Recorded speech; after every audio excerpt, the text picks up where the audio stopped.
담비TV 시청자 여러분 안녕하셨습니까? 저는 에베네셀 선교교회를 섬기는 최창섭 목사입니다.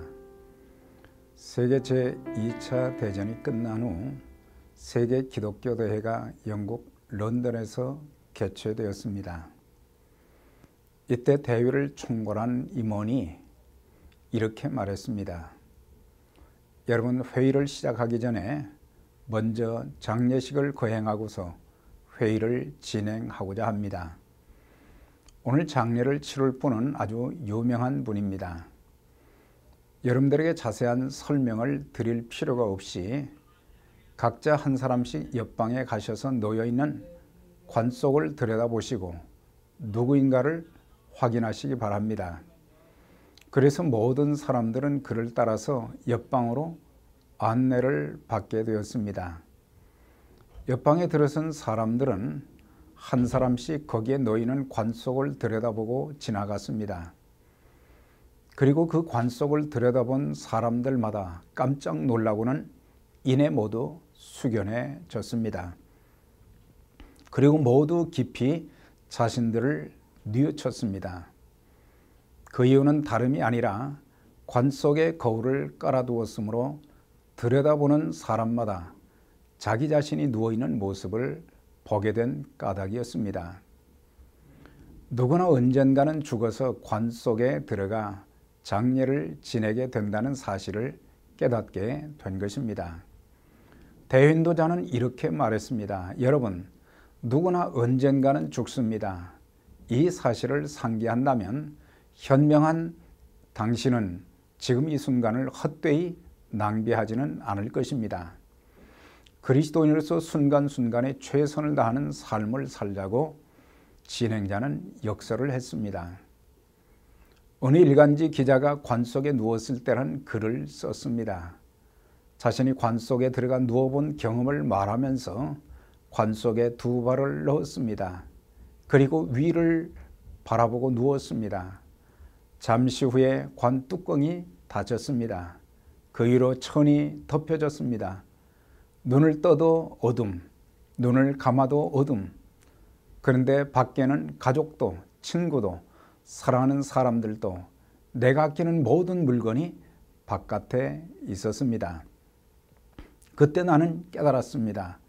죽는다는 게 이런 것이구나. 죽는다는 게 바깥 세상의 그 어떤 것도 이 안으로 가져올 수 없구나. 관 속에 누운 나를 다시 바라보게 된 것입니다. 숨을 거두었으니 이 몸도 곧 썩게 되겠구나. 그럼 남는 것은 영혼뿐이겠구나. 한참 후 관뚜껑이 열려 다시 밖으로 나왔습니다. 아주 짧은 체험이었지만 이 생각이 문득 들었습니다. 바르게 진실되게 믿음으로 살아야 되겠구나. 우리가 죽음을 생각하며 산다면 이 땅에서의 삶과 죽음을 더 아름답고 가치 있게 만들어 갈 것입니다.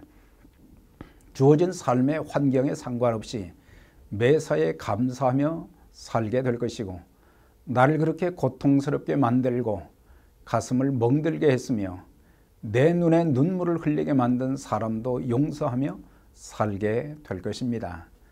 작은 것을 움켜쥐고 놓지 않기 위해 몸부림치지도 않을 것입니다. 더 이상 자그마한 욕심에 사로잡혀 추한 모습을 보이지도 않을 것입니다. 내 아집, 욕심, 뭔가를 더 크게 이루기 위해 가진 헛된 야망도 다 내려놓고 겸손히 주어진 일에 묵묵히 최선을 다한다면 부끄러워할 것도 없고 남들에게 추한 모습도 보이지 않게 될 것입니다. 교회에서 직분자들의 모습도 목회자들의 행동, 사역도 그렇게 돼야 될 것입니다. 주님이 언제라도 오라 하시면 지체 없이 내가 움켜쥔 모든 것들, 빼앗기지 않으려고 몸부림치던 모든 것을 다 놓고 빈손으로 주님께 가야 될 것입니다. 나 아닌 다른 사람들만 죽어서 관 속에 들어가고 땅에 묻히는 것이 아닙니다. 오늘 나도 죽어 관 속에 들어가게 된다는 것을 생각하고 산다면 남은 인생은 이전보다 더 다르게 살지 않겠습니까? 시편 90편 10절 이하입니다. 우리의 연수가 70이요 강건하면 80이라도 그 연수의 자랑은 수고와 슬픔뿐이요 신속기간이 우리가 날아가나이다.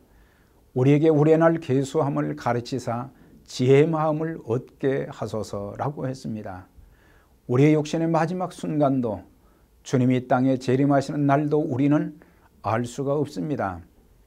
그러나 그날 그 순간이 머지않아 올 것을 기억하고 남은 인생을 더 이상 수치스럽거나 부끄러움으로 점철된 모습으로 마감하지 않고 가장 아름다운 모습으로 주님 앞에 서도록 최선을 다해 살며 주의 뜻을 이루어드리는 일에 귀 쓰임 많은 분들이 다 되시기를 주의 이름으로 기원드립니다. 감사합니다.